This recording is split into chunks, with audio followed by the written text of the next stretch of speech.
All right, let's finish this off. So we've got, let's do some more key features of cubic functions, just because this stuff is difficult. So now we have a graph going down, and let's look at it. So list any relative maximums. Again, that would be a peak. My peak would be right here at this vertex of 0.549, 2.525. Again, a minimum would be a low point. Our low point would be this lovely decimal that they gave us. Okie dokie. Again, domain and range should be nice and simple now. Graph goes forever left and right. Graph goes forever up and down, all real numbers, if you want to do the fancy R. Let's talk about end behavior, because we're kind of familiar with that. Let's start with as x goes to negative infinity. So as x goes to negative infinity, that'd be the left. My left arrow is pointing up, so my f of x value would be a positive infinity.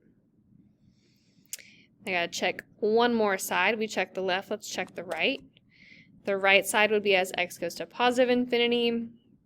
Our arrow is pointing down, therefore our f of x would be negative infinity. Cool. Okie doke. Average rate of change. So again, the formula is y2 minus y1 over x2 minus x1. I just need to find my 2 points. So my x value at a negative 2. Let's come to our graph. X negative 2 is right on a 0. So my first point would be negative 2 comma 0. Then I need to go to a negative 1 on my graph and see what value it is. So here is negative 1 on your x-axis. We have to go down to see where it touches the equation or the line, and that would be at a negative 8. So at negative 1, the value is a negative 8. And so that would be our second point to use in our formula.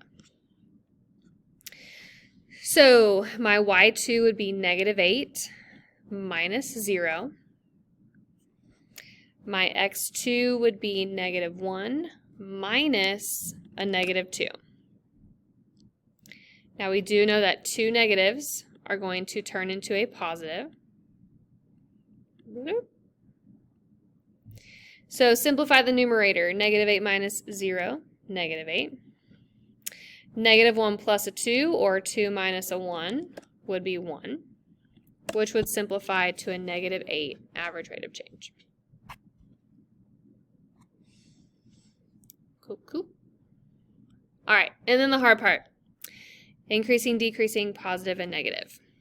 Again, if you want to get highlighters out to help you, you know where they are. So, let's get a yellow one. Increasing means going up. So if I trace this, my pencil is going down, my pencil is going up, and then my pencil goes back down. So it is increasing right there. That is between two numbers. And so how we write between in math is with an x in the middle, and I only care about my x values. So this point x value would be the negative 1.215.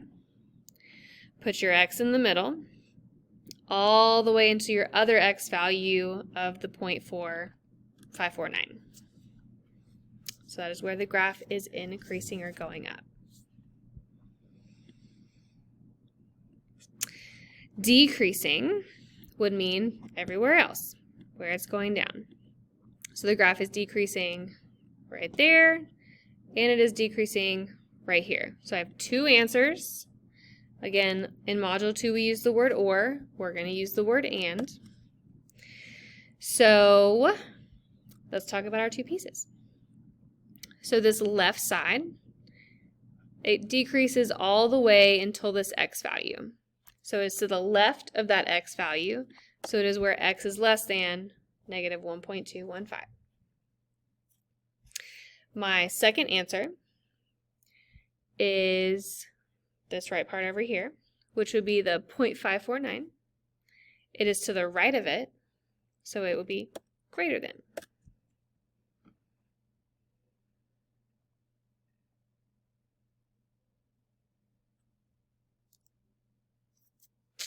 Tricky. All right. And last but not least, positive and negative. So let me erase this to help us out. Bloop, bloop. So where is f of x greater than 0? AKA, where is the graph positive? Positive meaning above the x-axis. So it is positive here, then it goes negative, then it comes back up and be positive, and then it goes back negative again. So this one actually had two answers. We've got this left piece, and then we have this middle piece. So this first piece is when x is to the left of a negative 2. So that is where x is less than a negative 2. Now I have another answer. So, and my other answer. My other answer is between the numbers 0 and 1. How do we write between in math? With the x in the middle. So this one is really crazy. So it was positive less than a negative 2, and then between a 0, and that should definitely be a 1. That's a mistake. That should be a 1. Okay. Let's talk about where it's negative. Let's use gray. So it's negative here, and then negative here. So again, I have two answers. Let's talk about this first part. It is negative between the number negative 2 all the way to a 0. So how do I write between in math? With your x in the middle. So from a negative 2 all the way to a 0, it is between. And it's also negative at this piece, which is the number 1. So the right of a number 1.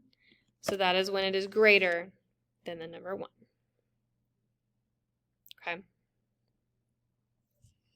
So increasing, decreasing, positive, and negative, you definitely level up with cubic functions.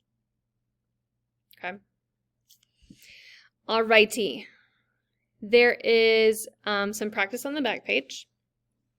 If you understand this stuff and you would rather head to your assignment on Delta Math, feel free to stop watching the video right now. If you would like to try the back of this page and check your answers, I will explain those. So it's totally up to you if you want to head to your assignment or try the back. If you want to try the back, press pause and I'll show you the answers.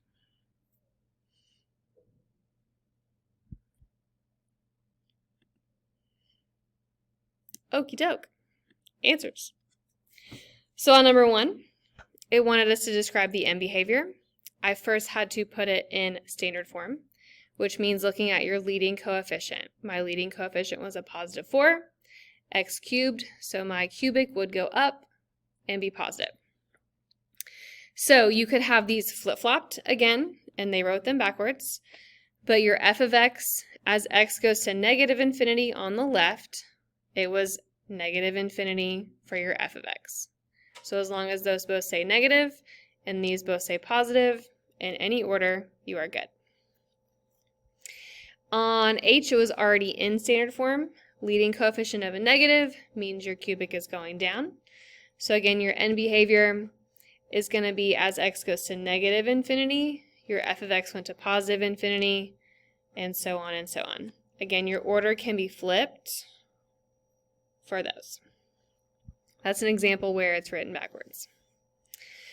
On number 2, it wanted you to evaluate. So plug in negative 12 into this lovely equation.